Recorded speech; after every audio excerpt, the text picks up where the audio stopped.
Hey guys, and welcome back to Angel Education YouTube channel. In today's video, we've got a very special guest with us who's going to break down how to tackle and succeed in your IELTS English exam, which you need for a school and university entry in the UK and other countries. So if you are likely to need IELTS, keep watching because this video will be very useful for you.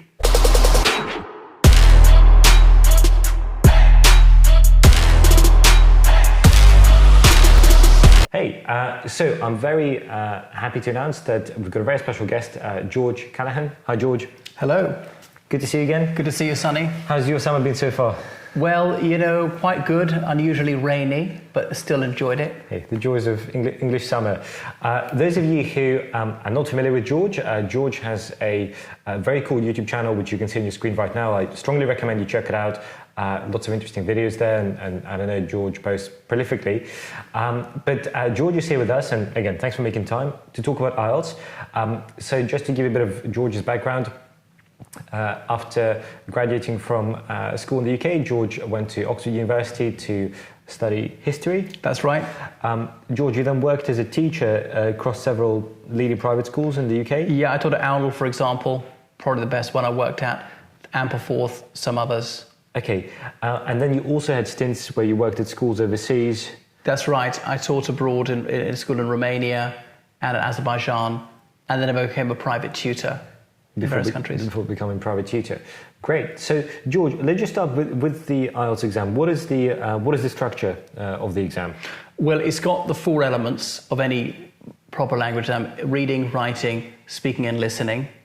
You can do academic IELTS or you can do general IELTS. For the purpose of school and university, you do academic. So very important to pick the right one. Now, there's no pass mark. It's on a 9-point scale. But going to be decimal scores from 0.0, 0.1, 0.2, right to 9.0. 9.0 is the absolute max. You get 4 separate scores for each of the elements: reading, writing, speaking, and listening, and then an overall score. So there is no pass mark. You just have to achieve whatever your chosen school or university said. Okay. Some of them said they want 6.5 as your overall score, which is hard. But they might say, and it has to be at least 6 in reading, for example. The other elements could be lower or higher, but at least 6 in reading. So, did I get this right? You've got these 4 independent sections, and then the requirement can be not just a combined score, but also a combined score and the minimum in a certain section. Correct. Yeah, I mean, universities, schools would particularly say that the reading and the writing has to be a certain level. You do the reading, writing, and the listening usually the same day. The speaking is usually a separate day because you have to have a one-on-one with an examiner and find a schedule for that. So speaking doesn't take very long, it's about 20 minutes, listening is about 20 minutes. Unusually for IELTS, you get to hear the listening text once. Okay. Most exams you get to hear it twice. And that's it. So it's a very complex exam, and the instructions are more confusing than the questions. So really make sure you're answering the question. Okay. Well, by the way, just recently I was helping one of NJ Education students register for IELTS, and they now do offer speaking on the same day as well. But again, that depends on your jurisdiction, and there is the IELTS on paper and I think IELTS on a computer. Right. What is the distinction? Goodness, if you actually in an exam hall writing it down with lots of people, as opposed to on the computer, they just might have that, but should still be invigilated. I was going to say, I mean, it was always possible to do speaking on the same day as the rest if an examiner was available.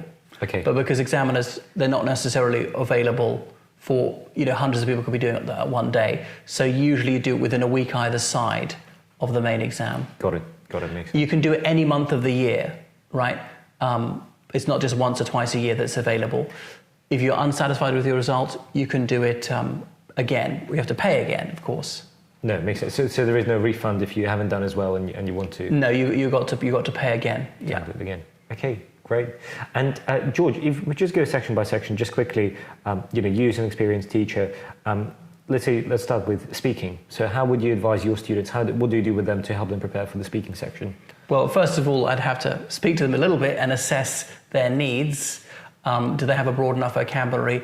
Can they both speak at a reasonable speed and then comprehend English conversation at an ordinary speed? Because that might need to be brought up to speed. Yeah. and then sort of accent reduction. You don't necessarily have to have a native speaker accent, but your accent shouldn't be so strong as to impede understanding. Do they put the words in the correct sequence? Are they speaking grammatically and so forth? And correct whatever needs to be corrected. It has to be, if we're going to get a good score, it has to be close to native speaker standard for all these things, for vocabulary, pronunciation, speed, and so forth. And so, let's say, most students do not have access to, a tutor like yourself. So, what can they do on their own? Are there any ways they can prepare for the exam? Well, there are lots of YouTube videos there about how to do it. The speaking section. The speaking section, and there are examples of people doing the exam. And then obviously you'll see past papers that there will be some introduction with small talk, good morning, how are you, what are you doing tomorrow, kind of thing. Before whatever topics they're asking you to do, you have to be able to ad lib a little bit. There'll be a prepared topic, there'll be a surprise topic, and so people have to be resourceful. So we all know the old adage, practice makes perfect. No, makes sense. Great. By the way, guys, if you're the first time on our channel, you may be interested in a newsletter that I write every 3 weeks. You can sign up with the link below. It's packed with practical advice on university admissions, tips and tricks on that, as well as information on events that you can use for your CV building to beef up your resume ahead of school university applications. So conferences, Olympiads, seminars, workshops. So check it out. It may be very useful to you. Okay, George, back to this. So speaking, fine. Let's say listening. How do you, what's in the section and how do you best prepare for it? Well, often it's a dialogue between two different people. Yeah. So you'll play the recording of a dialogue? Yeah, you play the recording. It's not read aloud by the examiners. Yeah. And now the dialogue will always be in accents of the major Anglophone countries, as in the United States, the UK, or Australia. So that makes it a little bit easier. And then there'll just be usually some comprehension questions, as in sometimes it's retrieval. They were going to buy these vegetables from the supermarket and list them, or something like that. So just these answers are usually just 1 or 2 words like that.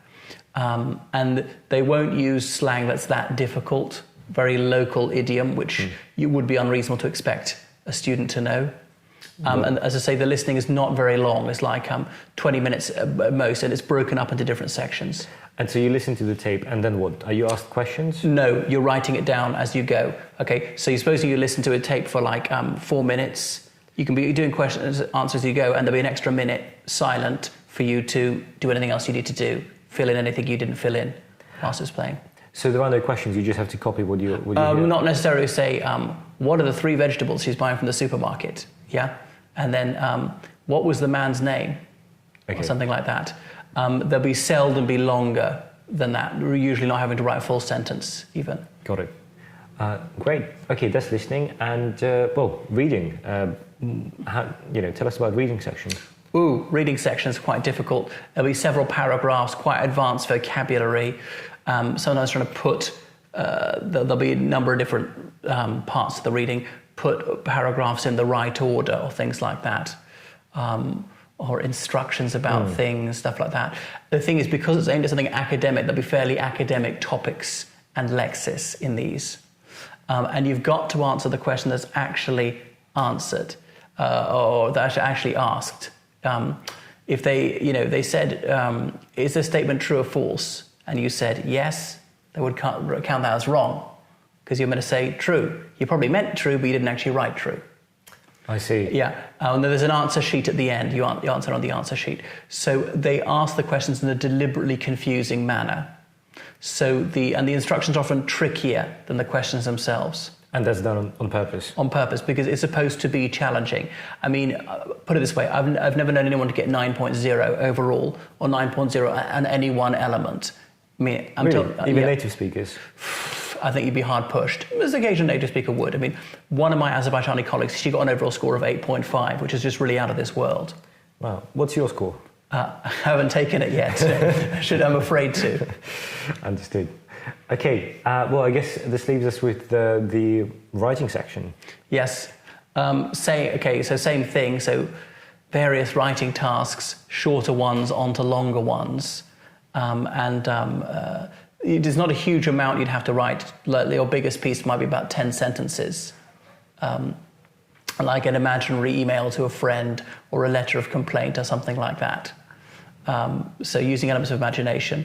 So really they just want to see that your spelling, punctuation, grammar are flawless and quite a good vocabulary, but make sure you're on task.